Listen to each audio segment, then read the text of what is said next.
अध्याय 25 ग्रामीण ऋणग्रस्तता।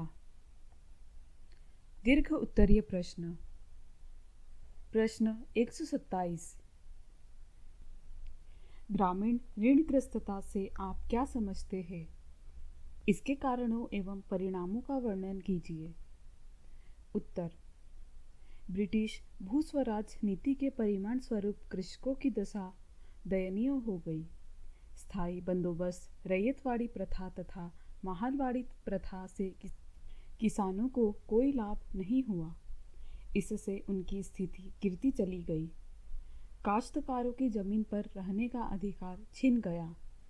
लगान ठीक समय पर अदा न करने पर कृषकों को बंदी बनाया जा सकता था या उसकी निजी संपत्ति को बेचकर लगान की पूरी रकम वसूल कर सकता था। कृषकों के अधिकारों की रक्षा के लिए सरकार की ओर से कोई कानूनी व्यवस्था नहीं की गई। कृषकों की दुर्दशा के कारण गांव में ऋण लेने की प्रथा ने भी उग्र रूप धारण कर लिया। यद्यपि ऋण लेने की प्रथा भारत में पहले भी थी, किंतु पहले वह शहरों तक की ही सीमित थी।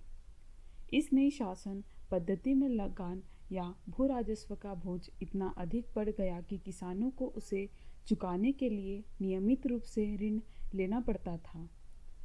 बहुत बार लगान चुकाने के बाद जो कुछ कृषक के पास बचा रहता था वह उसके अपने जीवन निर्वाह के लिए भी पर्याप्त नहीं होता था। इसलिए जीवन निर्वाह के लिए ऋण का सहारा लेना अनिवार्य हो जाता था। इस प्रकार ब्रिटिश शासन से उत्पन्न हुई यह जमींदारी व्यवस्था कृषकों के शोषण का दोहरा साधन बन गई। एक ओर लगान के रूप में और दूसरी ओर ऋण के ऊपर दिए जाने वाले ब्याज के रूप में। राजस्व की ऊंची दर के कारण कृषकों की दशा अत्यंत शोचनीय तथा दयनीय हो गई।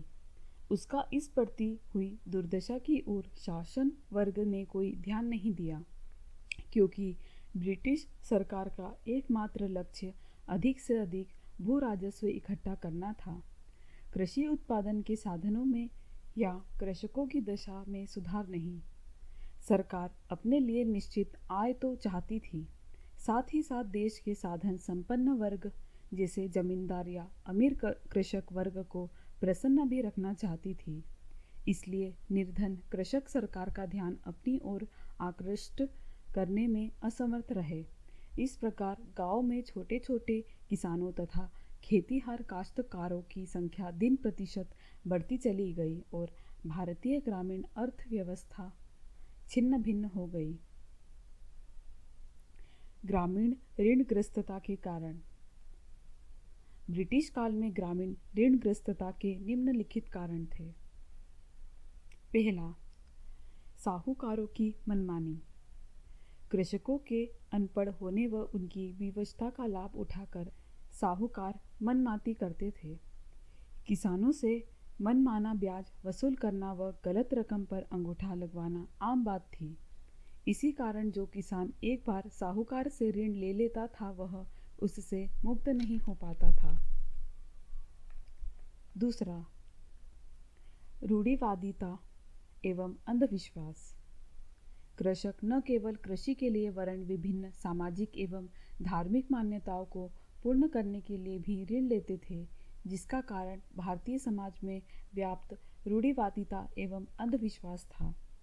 कृषक न केवल अपना वरन अपने पूर्वजों का ऋण भी उतारना अपना कर्तव्य समझते थे, क्योंकि उनका मानना था कि उनके पूर्वजों की आत्माओं को शांति नहीं मिलेगी। इसी प्रकार खुशी के अवसर व मृत्यु तक पर सामूहिक भोज देना आवश्यक समझा जाता था। कृषकों की आर्थिक स्थिति यद्यपि ऐसा नहीं थी कि वे इतना खर्च कर सके, किंतु सामाजिक मान्यताओं के कारण वे ऐसा करने के लिए बाध्य थे। अतः विवश होकर उन्हें साहूकारों से ऋण लेना पड़ता था। तीसरा, जनसंख्या में वृद्धि। निरंतर बढ़ती जनसंख्या के कारण भूमि पर दबाव बढ़ रहा था।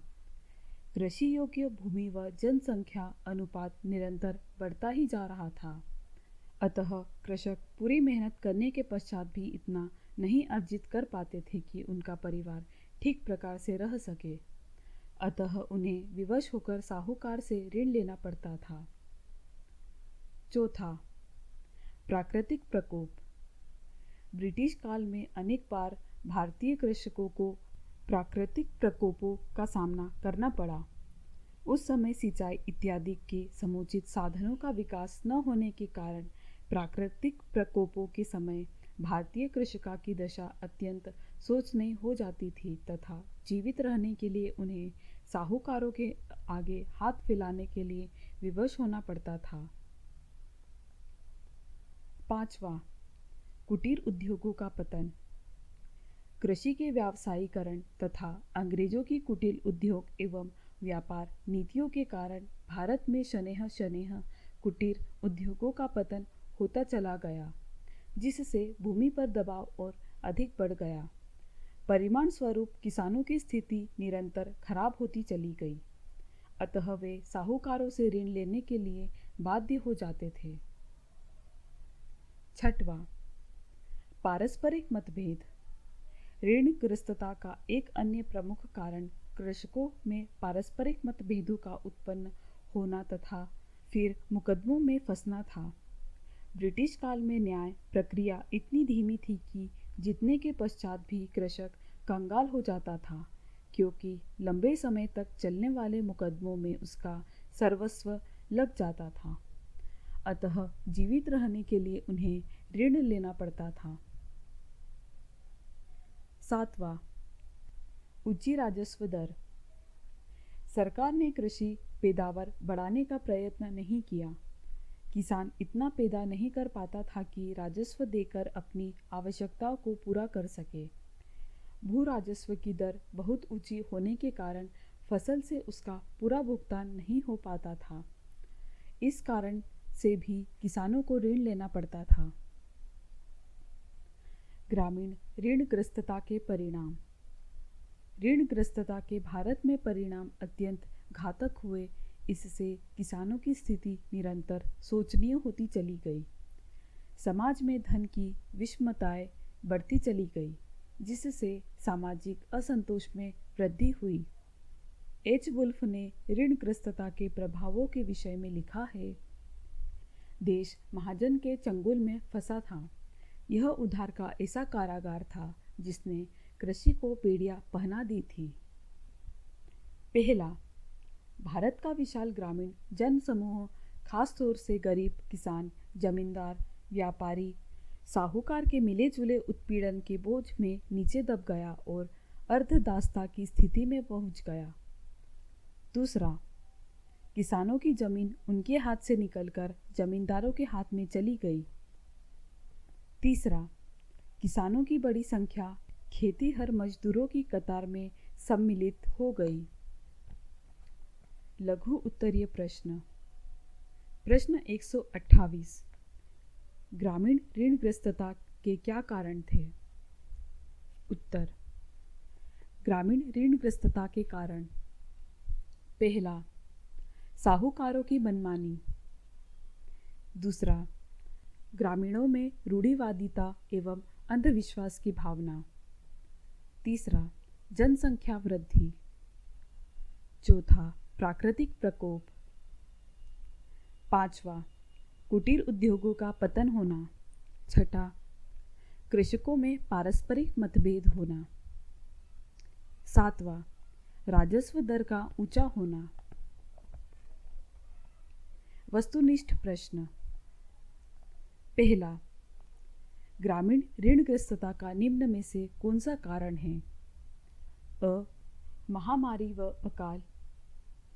ब, खराब स्वास्थ्य। स, कृषि की उन्नति। द, महालवाड़ी व्यवस्था। दूसरा, ग्रामीण ऋणग्रस्तता का परिणाम रहा अ, किसानों की जमीन जमींदारों के पास चले जाना। ब, किसानों का खेतीहर श्रमिक बन जाना। स, किसानों का अर्धदासों के स्थिति या पहुंच जाना। द, उक्त सभी। उत्तर, पहले का अ, दूसरे का द